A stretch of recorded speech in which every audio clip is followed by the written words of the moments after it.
네, 안녕하세요. 준성가입니다. 오늘은 3월 11일, 제 계좌도 다시 1,900만 원대로 돌아왔어요. 굉장히 기쁜 일이고, 이틀 사이에 100만 원이 움직이는데, 점점 이런 100만 원 단위에도 무덤덤해지는 걸 보면, 저도 성장하고 있지 않나 그런 생각이 들고, 나중에 1억을 모으게 되면, 하루에도 1,000만 원이 왔다 갔다 할 수도 있겠죠. 그때도 동요하지 않는 제 자신이 되기를 바라고, 자, 오늘 마감한 장을 보면, 전체적으로 지금, 이렇게 녹색빛이 많이 보이죠. 전반적으로 주식시장이 올랐는데, 좀 못 오른 것처럼 보이는 애들이 있죠. 이게 나스닥 대형 기술주들이에요. 얘네들 보면은 사실 1%도 안 떨어진 거라서 그냥 전날에 좀 많이 올라줬고 이 정도면 그냥 떨어진 것도 아니다라고 볼 수 있겠죠. 만약에 지금 이 나스닥이 다시 상승하기 위한 그런 반등 구간이라고 생각을 해보면 이렇게 얼토당토 않게 하락 같지도 않은 하락한 날에는 주었다면은 양호하게 매수를 했다고 보여지고요. 오르고 있는 급등주를 따라서 사는 것보다 당연히 낫겠죠. 근데 최근에 나스닥이 계속 하락했잖아요. 그 하락한 이유에 대해서 조금 이제 정보에 밝으신 분들은 거의 다 아시겠지만 그 채권 때문이라는 얘기 많이 들어왔잖아요. 채권. 자, 이게 미국 채권이에요. 이번에는 그 나스닥이 한동안 쭉쭉 떨어진 게 채권 수익률이 좀 말이 많았어요. 채권 수익률이 올라서라는 그런 의견들이 많았는데 저는 이번에 좀 채권을 공부를 해보면서 느낀 게 바로 이겁니다. 자, 솔직히 채권 이해 못하죠? 저도 솔직히 채권 잘 몰라요. 이거 모르는 사람이 뭐 짓거린다고 생각하실 수도 있는데 제가 얘기하고 싶은 거는 일단 내가 몰라도 되겠다. 채권에 대해서 그렇게까지 몰라도 되겠다라고 생각한 이유에 대해서 좀 공유를 하려고 해요. 만약에 제 이야기를 좀 들어보시고 어느 정도 들어봤는데 내가 채권을 그렇게 신경 쓰지 않아도 되겠다라는 생각이 든다. 그러면은 오늘 한 끼로 듣고 한 끼로 흘리세요. 그러면은 앞으로 투자할 때 뭐 채권 때문에 뭐 주가가 요동친다 하면서 이번 나스닥이 그랬던 것처럼 이런 변동성이 커질 때 내가 개의치 않고 그냥 홀딩할 수 있는 그런 의지를 다지는데 도움이 되시지 않을까라는 생각에 이렇게 좀 영상을 만들어 봤고요. 자, 그래서 이제 말씀을 좀 드리자면 어렵게 생각하지 말고 한번 들어보세요. 듣고 납득이 가시면 까먹으시면 됩니다. 자, 미국 채권이 뭐냐면 미국 국민들의 세금을 담보로 하는 대표적인 리스크가 없는 자산이라고 볼 수가 있어요. 미국의 달러가 기축통화잖아요. 전 세계 어디서나 통용되는 그런 화폐이기 때문에 그렇지만 미국이라고 해서 아무렇게나 찍어낼 수 있는 게 아니에요. 달러를 발행하기 위해서는 채권이 팔려야 돼요. 뭐 표현을 팔려야 된다고 했지만 누군가가 이 채권을 사겠다. 그 입찰을 해야 되고 만약 입찰이 좀 안 돼서 남는 것들이 있으면은 그거는 이제 그 미국의 페드 연준이 인수를 해줘야 그제서야 발행할 수가 있게 되는 거죠. 현재 일본이 미국 국채를 가장 많이 갖고 있고 중국은 계속 매도하고 있어요. 그냥 던지고 있다 이렇게 생각하시면 돼요. 자, 여기까지 이해되셨죠? 그럼 여기서 잠깐 자산에 대해서 얘기 좀 할게요. 자산이라는 거는 자본이랑 부채의 합을 얘기하는 거예요. 내가 1억이 있고 어디서 은행에서 대출을 뭐 한 5억을 받았어요. 그럼 총 6억 있죠. 이 6억을 전체로 봐서 내 자산이라고 하는 거예요. 그래서 흔히 말하는 게 있잖아요. 빚도 능력이라고. 능력 없는 사람한테 대출 안 내줘요. 저 은행에서 대출 못 받아요. 아무튼 빚조차도 자산인 거죠. 그리고 이 자본 있죠? 이 자본에 대한 권한을 증명해 주는 거. 그게 주식이에요. 이 자본이 내 거다라는 증명. 그리고 자, 이 부채에 관해서는 채권이 있어요. 채권이 뭐냐? 빌려준 돈을 돌려받을 권리. 그거를 채권이라고 하는 거예요. 어려운 거 없죠? 만약에 시청자분께서 주식이 있으시면요. 보통 자본시장에서 거래를 하실 거예요. 그리고 그 주식이 갖고 있는 의미는 나도 이 회사의 주인이다. 그런 의미를 갖고 있고요. 반대로 채권이 있으시다고 하면 부채 시장에서 거래가 돼요. 이 채권이 갖는 의미는 나 돈 빌려줬으니까 언제까지 돈 내나 할 권리가 있다. 그런 거고요.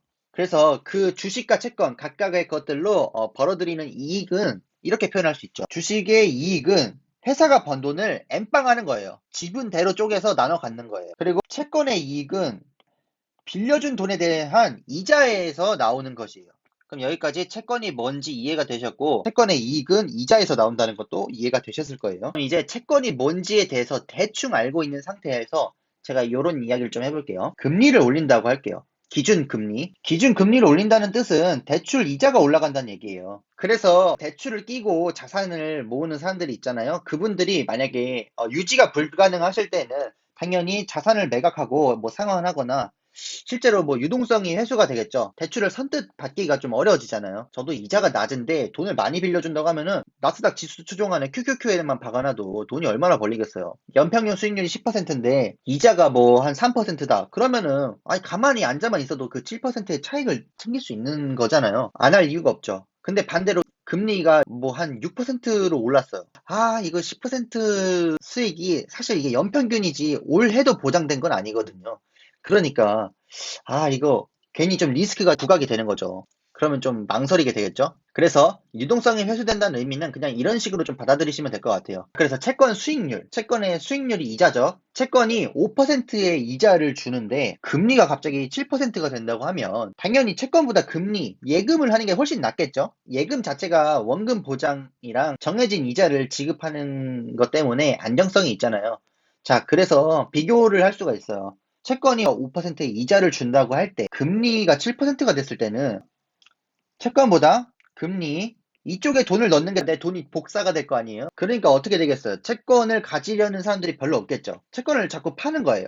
채권도 부채 시장에서 거래되는 상품이기 때문에 팔려고 하겠죠. 간단히 생각해서 채권의 안정성을 무시하는 건 아니지만 이거를 들고 있으면 내가 바보가 되니까 더 수익률이 나은 곳으로 옮겨가려고 하겠죠. 자꾸 팔려고 하는 거예요. 그러면 세상에 어떤 것이든 사려는 사람들보다 팔려는 사람들이 많으면은 그 가격이 내려가게 돼 있어요. 주식이랑 똑같아요. 자, 그러면 채권 값이 싸집니다. 채권을 더 저렴하게 살 수 있는데 이자는 그대로 고정이 되어 있으면은 채권 값의 차익도 챙길 수 있고 이자까지 생각하면 수익률이 올라가요. 이게 무슨 말이냐면 진짜 간단한 비유를 하면은 주가가 하락된 배당주 이거를 투자하면은 나중에 시세 차익도 노리고 배당금도 달달하게 받을 수 있겠죠. 그러니까 수익이 커진단 말이에요. 자, 그럼 반대로 금리가 떨어지면 채권 가격이 오르겠죠. 자, 금리 떨어졌어요. 그러면 채권이 금리보다 수익률이 좋다고 할 때 은행에 넣어놔서 1% 받는 것보다 뭐 채권을 사서 3%를 받는 게 낫다. 그럴 수 있잖아요. 그러면 채권을 사려는 사람들이 많아지면 채권 값이 오르겠죠. 배당주를 비싸게 사면 어떻게 될까요? 당연히 수익률이 떨어지는 거예요. 그래서 이거를 공식처럼 표현을 하자면, 자, 기준 금리가 상승하면은 채권 가격이 하락한다. 채권 가격이 하락하니까 그 차익도 누릴 수 있고 이자도 타먹을 수 있기 때문에 채권의 수익률이 상승한다. 그렇게 이해하시면 되고요. 기준 금리가 하락하면은 채권이 이자를 더 주니까 채권의 가격이 올라가요. 자, 그렇게 됐을 때 채권의 수익률은 떨어지겠죠. 시세 차익은 노리기 어려워지는데 배당금만 남아 있다고 생각을 하면 수익률이 떨어지겠죠. 자, 이 전제로 봤을 때 이거를 좀 거꾸로 배치를 해볼게요. 자, 거꾸로 발상을 해보면 채권 수익률이 상승해? 그러면 채권 가격이 하락했네?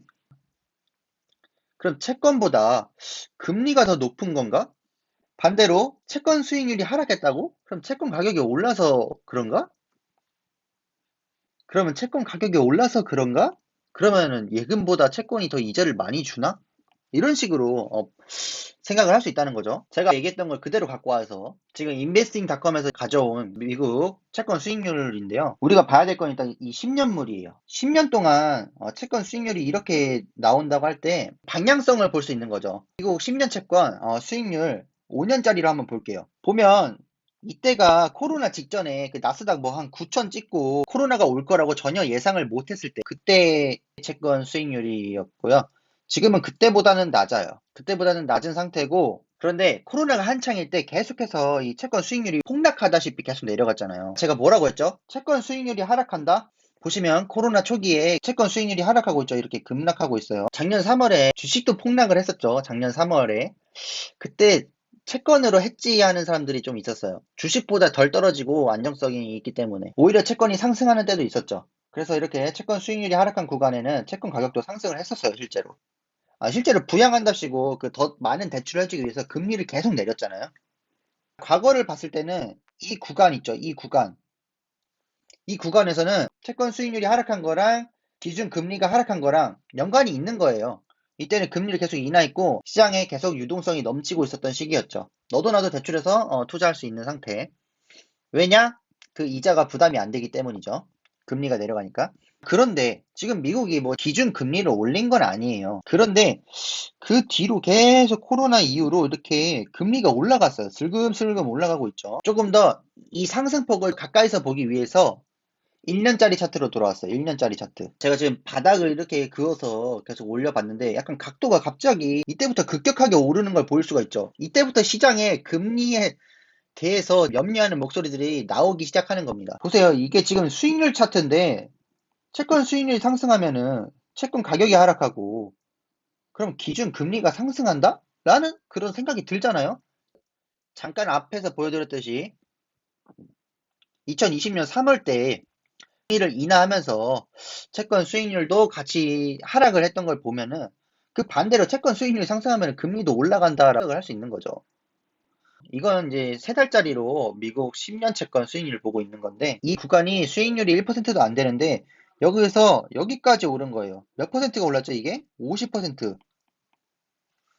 1이 1.5가 됐다니까. 그게 불과 3달도 안 된 사이에 일어난 일이고 주식으로만 따져도 50%가 3달 안에 오르면 급등주라고 볼 수 있는 거잖아요. 이렇게 오르니까 사람들이 당연히 이걸 걱정 안 할 수가 없는 거죠. 수익률 상승했으니까 금리도 올리는 거 아니야? 물론 지금 현실적으로 금리를 올리기에는 아직 고용이 되지 못한 사람들도 많이 있고 파산하는 사람들도 많이 생길 수 있기 때문에 지금 당장 금리를 올릴 수는 없을 거예요. 근데 이렇게 채권 수익률로 봤을 때는 금리를 언제든지 올릴 수 있는 그런 준비가 된 것처럼 보이기 시작하는 거죠. 그래서 아까 말씀드렸던 부분처럼 이렇게 금리가 올라가면요. 대출 이자가 올라가니까 예금을 넣는 게 더 매력적으로 보이는 사람들이 있을 수 있잖아요. 유지가 불가능해지면은 주식 갖고 있는 거 팔고 그런 시장에서 유동성이 많이 줄어드니까 주식은 떨어지겠죠. 그래서 이렇게 시중에 풀린 돈들이 회수될 수도 있겠다라는 두려움이 있었다고 해석할 수 있는 거죠. 근데 지금은 이렇게 보시면 최근에 살짝 떨어진 게 보이시죠? 그리고 이렇게 떨어진과 동시에 다시 나스닥도 지금 회복을 한 상태고 조금 더 파티를 더 즐길 수 있게 해준 격이 됐는데 주식 시장이 조금 더 안정을 찾을 수 있게 됐다라고 저는 생각을 하고 있고 자, 여기까지 설명드린 게 제가 처음에 얘기했었죠. 듣고 납득이 가면 까먹으시면 된다고. 몰라도 상관없는 이유. 뭐 이런 식으로 얘기를 했는데, 사실 이거는 뭐 조금 과장된 부분이 있을 수 있는데, 본인이 이런 투자를 하고 계시면은 채권에 대해서 몰라도 상관없어요. 어떤 투자를 하는 사람들이냐? 시장에서 그 유동성이 많이 풀려 있으면요. 기업들 입장에서도 자금을 끌어다 쓰기가 되게 좋아져요.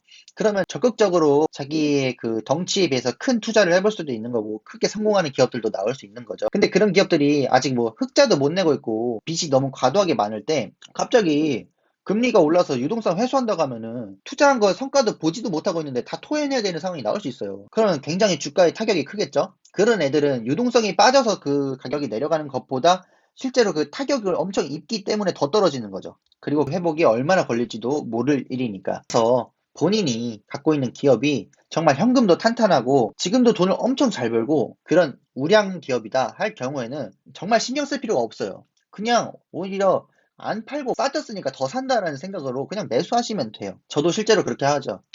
본인이 갖고 계신 종목에 대해서는 본인이 더 잘 아시겠죠? 유동성 회수에 들어가도 본인의 기업이 큰 타격을 입지 않을 것 같다고 생각이 드시면 제가 지금까지 한 얘기들 그냥 싹 다 잊어먹으셔도 되고 그냥 채권이 뭐 어쨌느니 할 필요 없이 오늘도 사고 내일도 사고 그렇게 분할 매수하시면은 정말 상관없을 거예요. 본인이 생각해도 휘청거릴 수 있는 기업이다 싶으시면 언제 팔아야 될지를 좀 계획을 갖고 투자를 하시던가 아니면 좀 채권 수익률을 주시를 하고 계셔야겠죠. 저는 QLD에 집중해서 투자하고 있는데 이 QLD를 이루고 있는 종목들 자체가 우량주일수록 그 비중이 높기 때문에 금리가 오를 거다라는 생각이 들더라도 마음이 편안한 거죠. 우선 이번 영상이 좀 도움이 되셨을지 모르겠는데 끝까지 시청해 주셔서 감사하고요. 저는 다음에 또 찾아뵙도록 하겠습니다. 그럼 오늘도 좋은 하루 되세요.